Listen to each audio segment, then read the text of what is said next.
चिड़िया और कौवा इंसानों की बस्ती में गए हुए थे। वो एक हलवाई इंसान के पास पेड़ पर बैठे हुए थे। शायद इन पक्षियों का जलेबी खाने को दिल कर रहा है। मैं इन्हें एक जलेबी दे देता हूँ। हलवाई इंसान एक गरम गरम जलेबी उठाकर थोड़ी दूर रख देता है। पक्षी पक्षी, लो ये खा लो, ये तुम्हारे लिए। कौवे कौवे, वो देखो, इंसान ने हमारे लिए वहाँ जलेबी रखी है। चलो जल्दी से जाकर खाते हैं। चिड़िया और कौवा वहाँ जाते हैं। चिड़िया अपनी चोंच जलेबी को लगाती है। रुको रुको कौवे, ये तो बहुत गर्म है, हमारी चोंच जल जाएगी। लेकिन लालची कौवा कहाँ रुकने वाला था। वो गरम गरम जलेबी ही खा लेता है। वो जलेबी मुंह में रखता और चोंच खोलकर उसे ठंडा करने की कोशिश करता और खा जाता। चिड़िया देखती ही रह जाती है और कौवा गरम गरम जलेबी खा लेता है। कौवे, तुम बुरे हो, मैं आज के बाद तुम्हारे साथ भोजन लेने नहीं आऊंगी। तुमने सारी जलेबी खा ली और मुझे दी ही नहीं। मैंने कौन सा रोका था तुम्हें, तुम भी खा लेती। चिड़िया वहां से चली जाती है और जंगल से दाना ढूंढकर अपने घर चली जाती है। आधी रात को कौवे के मुंह में जलन होने लग जाती है। वो मुंह खोलकर बैठा हुआ था। मर गया, हाय मर गया, अब क्या करूं, कहाँ जाऊं? कौवा रो रहा था और रोता हुआ चिड़िया के दरवाजे पर आता है। वो दस्तक देता है। कौन है? मैं हूँ कालू कौवा। चिड़िया चिड़िया, दरवाजा खोलो। रानो चिड़िया दरवाजा खोलती है। चिड़िया देखो देखो, मेरे मुंह में सूजन हो गई है, मैं दर्द से मर रहा हूँ। गरम गरम जलेबी खाओगे तो ऐसा तो होगा ही। चिड़िया चिड़िया, प्लीज मेरी मदद करो। मेरे साथ चलो नदी पर। चिड़िया कौवे को नदी पर ले जाती है। नदी का ठंडा पानी मुंह में डालो और थोड़ी देर पानी को मुंह में ही रखो। कौवा ऐसे ही करता है। थू थू, अब थोड़ा सुकून हुआ। चिड़िया, आज के बाद कभी भी गरम गरम चीज नहीं खाऊंगा। मुझे पता चल गया कि गरम गरम खाने से बहुत दिक्कत होती है। दूसरे दिन कौवा और चिड़िया फिर से इंसानों की बस्ती की तरफ चले जाते हैं। किसान की पत्नी आंगन में बैठी पराठे बना रही थी। दोनों कौवा और चिड़िया किसान की पत्नी के पास जाकर बैठ जाते हैं। लो ये पराठा खा लो। किसान की पत्नी आधा पराठा तोड़कर चिड़िया और कौवे के आगे रख देती है। चिड़िया अभी देख ही रही थी कि कौवा जल्दी जल्दी से गरम गरम पराठा खा लेता है। माँ जी, वो पराठा तो कौवे ने खा लिया, मैं भूखी हूँ। किसान की पत्नी आधा और पराठा उनके सामने रख देती है। कौवा पराठे का वो टुकड़ा उठाकर उड़ जाता है। चिड़िया शर्म के मारे और पराठा नहीं मांगती और कौवे के पीछे जाती है। कौवा बिजली की तार पर बैठा पराठा खा रहा था। कौवे कौवे, मुझे भी दो पराठा। देता हूँ। ऐसे कहते हुए कौवा गरम गरम पराठा मुंह में डाल लेता है और किसी ना किसी तरह उसे गले से उतार ही लेता है। उसकी आंखों में पानी आ जाता है क्योंकि पराठा बहुत गर्म था। इस बार कौवे का मुंह ज्यादा जल जाता है, लेकिन वो चिड़िया को नहीं बताता। कौवा सीधा जंगल जाता है और नदी का ठंडा ठंडा पानी मुंह में डाल लेता है। लेकिन इस बार तो ठंडे पानी से भी बात नहीं बनती क्योंकि उसके मुंह में छाले बन गए थे। वो नदी किनारे बैठकर रोने लग जाता है। ओए, मर गया, मेरे मुंह में बहुत ज्यादा दर्द हो रही है, हाय। पीछे ही रानो चिड़िया भी वहाँ आ जाती है। और खाओ गरम गरम पराठा, मैंने तुम्हें रोका भी था। कल की जलेबी और आज के पराठे ने तुम्हारे मुंह में घाव कर दिए हैं। अब तो बुलबुल से टीका ही लगवाना होगा। नहीं, मुझे टीके से बहुत डर लगता है। तो फिर जब तक मुंह ठीक नहीं हो जाता तुम भूखे ही रहोगे। फिर कौवा चिड़िया के साथ बुलबुल के पास जाता है और बुलबुल से टीका लगवाता है। ओए माँ, मर गया, बहुत दर्द है टीके की। अब दोबारा कोई चीज गरम गरम ना खाना। वापस आते हुए वो फिर से इंसानों की बस्ती की तरफ जाते हैं और हलवाई इंसान उन्हें मीठी गुलाब जामुन देता है। चिड़िया थोड़ी गुलाब जामुन खाती है। कौवे, ये तो बहुत स्वादिष्ट है, लो आप भी खा लो। नहीं, ये गर्म होगी, मैं नहीं खाऊंगा। कौवे कौवे, ये ठंडी है, खा लो। कौवा चोंच खोलता है, लेकिन उसके मुंह में दर्द शुरू हो जाती है। वो गुलाब जामुन देखता ही रह जाता है और चिड़िया मज़े मज़े से गुलाब जामुन खा लेती है। कौवे भैया, इसीलिए तो कहते हैं पक्षी ज्यादा के लालच में थोड़े से भी चाहते हैं। अब दोबारा कोई गरम गरम चीज मत खाना। कौवा रोते हुए अपना सर हिलाता है और दोनों दोस्त वापस जंगल चले जाते हैं। प्यारे दोस्तों, इस कहानी को लाइक, अपने दोस्तों के साथ शेयर और चैनल को सब्सक्राइब करना बिल्कुल मत भूलना। आपका धन्यवाद।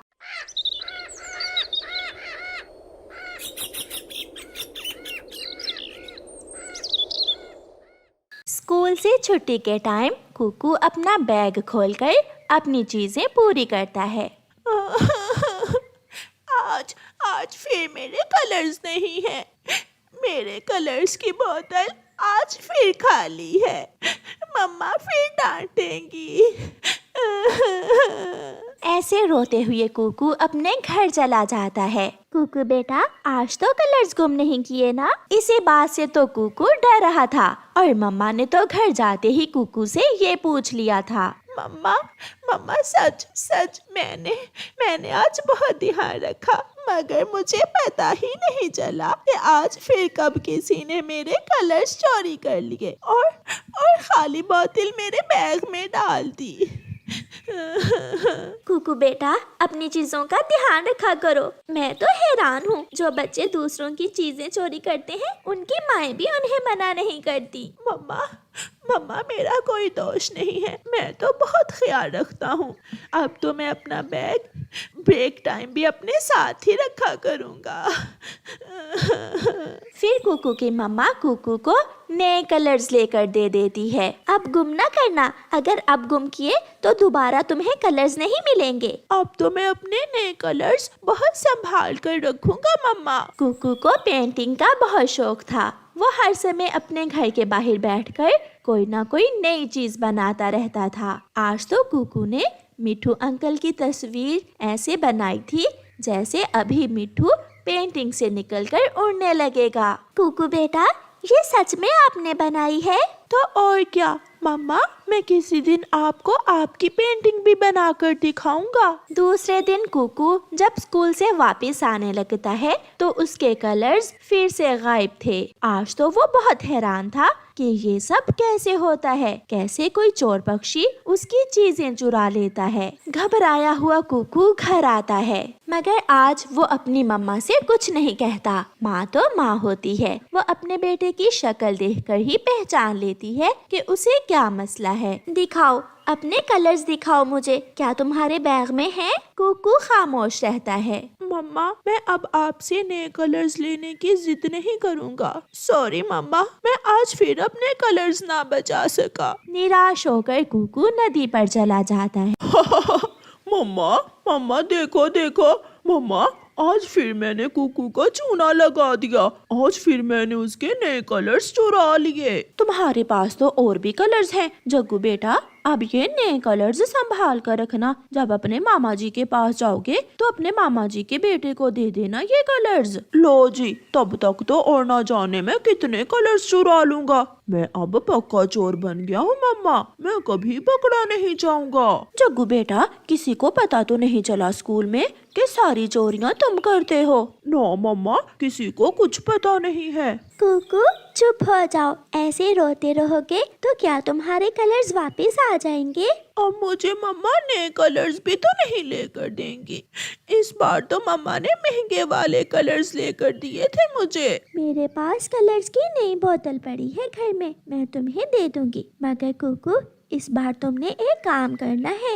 वो क्या सुनीता रानी? फिर कुकू की दोस्त सुनीता रानी कुकू के कान में एक बात बताती है, जिसे सुनकर कुकू हंसने लग जाता है। अब तो वो चोर जरूर पकड़ा जाएगा और उसे सजा भी मिलेगी। मैं ऐसा ही करूँगा दोस्त। कुकू अपनी दोस्त सुनीता के साथ उसके घर जाता है और सुनीता उसे कलर्स की नई बोतल देती है। जो मैंने कहा है आप वैसा ही करना, सबको पता तो चलेगा कि वो चोर है कौन। आप चिंता न करो दोस्त, कल वो चोर सबके सामने होगा। फिर जब कुकू स्कूल जाता है तो अपने कलर्स की बोतल से सारे कलर्स निकालकर एक अलग पाउच में डाल लेता है और कलर्स की खाली बोतल में एक मधुमक्खी डालकर बोतल का ढक्कन बंद कर देता है। ब्रेक के टाइम कुकू स्कूल के आंगन में लगी टूटी से पानी पीने जाता है तो चोर जग्गू कौवा जल्दी से कुकू का बैग खोलता है।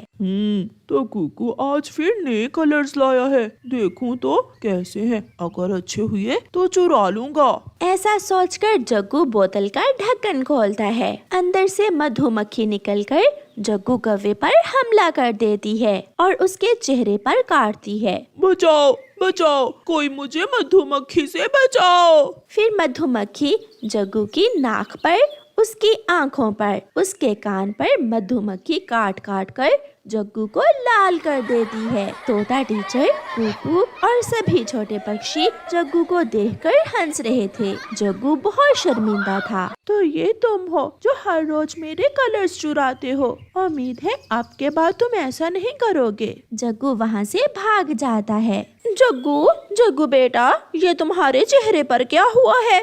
मम्मा मम्मा, मैं कुकू के कलर्स चोरी करने लगा था कि मधुमक्खी ने मुझ पर हमला कर दिया। मम्मा, मेरी आंखें बहुत मोटी हो गई हैं, मैं फिर कभी चोरी नहीं करूंगा। शायद इस बार जग्गू सच कह रहा था। दूर किसी जंगल में चिंकी चिड़िया अपनी माँ रानो चिड़िया के साथ रहती थी। चिंकी चिड़िया के माता पिता उससे बहुत प्यार करते थे। एक दिन रानो चिड़िया बीमार पड़ जाती है और उसे अपनी बेटी की चिंता सताने लगती है। उसी चिड़िया के पड़ोस में एक कौवी रहती थी जिसकी एक सौतेली बेटी थी। वो कौवी अपनी सौतेली बेटी पर बहुत अत्याचार करती थी। वो अपनी सौतेली बेटी को झाड़ू से मार रही थी। रानो चिड़िया ये सब देखकर वहाँ जाती है। ना मारो, इसे मत मारो कौवी, ये अभी छोटी है। ये मेरी सौतेली बेटी है, सगी नहीं। अगर मारूंगी नहीं तो इसे शिक्षा कैसे मिलेगी? बहुत कोशिश करने के बावजूद वो उस कौवी को रोक नहीं पाती। रानो चिड़िया अपने घर वापस चली जाती है। अगर मैं मर गई तो मेरी बेटी का क्या होगा? इसकी सौतेली माँ भी इसे ऐसे ही मारेगी जैसे वो कौवी अपनी सौतेली बेटी को मार रही थी। जब शाम को चिड़िया का पति घर लौटता है तो उसकी पत्नी उससे कहती है, सुनो जी, मैं बीमार हूँ। अगर मैं मर गई तो तुम दूसरी शादी मत करना, वरना सौतेली माँ मेरी बेटी पर बहुत अत्याचार करेगी। रानो, मरे तुम्हारे दुश्मन, तुम ये कैसी बातें कर रही हो? तुम जल्द ही ठीक हो जाओगी। नहीं, आप मुझसे वादा करें कि मेरे मरने के बाद आप दूसरी शादी नहीं करोगे। मैं वादा करता हूँ कि मैं कभी भी दूसरी शादी नहीं करूँगा। कुछ दिन इसी तरह गुजर जाते हैं। चिंकी की मम्मा की हालत बिगड़ती गई और एक दिन वो मर जाती है। चिंकी अपनी माँ से लिपटकर बहुत रोती है। उठो, उठो ना माँ, तुम उठ क्यों नहीं रही हो? माँ, कुछ तो बोलो। अपनी बेटी को इस तरह कैसे छोड़ सकती हो? माँ, माँ उठो ना। अपनी बेटी को ऐसे रोता देखकर पापा चिड़िया उसे चुप करवाता है। बेटी, चुप कर जाओ, जाने वाले कभी लौट कर नहीं आते। चुप कर जाओ बेटी। अब पापा चिड़िया ही अपनी बेटी का ध्यान रखता था और दाना भी लाता था। एक दिन एक तोता वहाँ आता है। तुम कब तक भाभी के गम में इसी तरह डूबे रहोगे? मेरी मानो तो तुम दूसरी शादी कर लो। चिंकी अभी बहुत छोटी है, इसे माँ की जरूरत है। फिर पापा चिड़िया ना चाहते हुए भी तोते की बात मान लेता है और एक टूनी नाम की चिड़िया से शादी कर लेता है। टूनी चिड़िया शक्ल से बहुत ही मासूम थी। वो अपने पति के सामने चिंकी से प्यार करती, लेकिन उसके पीछे वो चिंकी पर बहुत अत्याचार करती थी। अरे ओ महारानी, चल उठा ये झाड़ू और झाड़ू लगा, और खबरदार, अगर अपने पिता से कोई बात की तो मैं तुझे भी मार दूंगी और तेरे बाप को भी मार दूंगी। नहीं नहीं, आप ऐसा न करना। आप जैसे कहेंगी मैं वैसे ही करूंगी। आप मुझे मार दें मगर मेरे पिताजी को कुछ मत कहना। फिर चिंकी सारे काम करती और डर के मारे अपने पिता से भी कोई बात ना करती। चिंकी बेटी, तू ठीक तो है ना? तेरी माँ तेरा ख्याल भी रखती है क्या? चिंकी एक नजर अपनी सौतेली माँ की तरफ देखती है और फिर कहती है, हाँ पिताजी, माँ मेरा बहुत ख्याल रखती हैं। ठीक है, मैं 2 दिन के लिए दूसरे जंगल जा रहा हूँ। अपनी माँ के साथ साथ ही रहना, कहीं अकेले ना जाना। फिर पापा चिड़िया वहाँ से चला जाता है। अब भयेगा मजा। अब देखती हूँ इस चिंकी की बच्ची को। चल चल जा, जल्दी से मेरे लिए भोजन लेकर आ। माँ, मैं अभी भोजन लेकर आती हूँ। चिंकी को एक दाना ही मिलता है। चिंकी वो दाना लेकर वापस घर आती है। तुझे मनहूस, ये सूखा दाना ही मिला था, मेरे लिए कोई फल वगैरह नहीं ला सकती थी? टूनी अपनी सौतेली बेटी को मारने लगती है। माँ मुझे मत मार, मुझे बहुत दर्द होता है। माँ मत मारे मुझे। चल अब घर के काम करो, वरना मैं तेरे पिता को जान से मार दूंगी। कबूतर गुजरता हुआ चिंकी की चीखें सुन लेता है और वो जाकर चिंकी के पिता को सारी हकीकत बता देता है।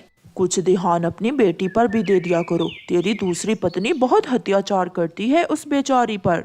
ये सुनकर पापा चिड़िया जल्दी से घर भागता है। जब पापा चिड़िया घर आता है तो टूनी फिर से चिंकी को बड़े चम्मच से मार रही होती है। मनहूस, मर जा तू। मैं आ गया हूँ, मुझे सब पता चल गया है। अब तुम मेरी बेटी पर और जुल्म नहीं करोगी। चल भागिया यहाँ से। नहीं पापा, अगर आपने मेरी सौतेली माँ को मुझे मारने से रोका तो ये आपको जान से मार देंगी। चिंकी बेटी, ऐसा कुछ नहीं होगा, तुम चिंता ना करो। फिर पापा चिड़िया टूनी को घर से निकाल देता है। ऐसी माँ से तो तू बिन माँ के ही रह ले। मेरी बेटी, जो गलती मुझसे हुई तू मुझे माफ कर दे। फिर पापा चिड़िया अपनी बेटी का ख्याल खुद ही रखने लगता है। प्यारे दोस्तों, इस कहानी को लाइक, अपने दोस्तों के साथ शेयर और चैनल को सब्सक्राइब करना बिल्कुल मत भूलना। आपका धन्यवाद।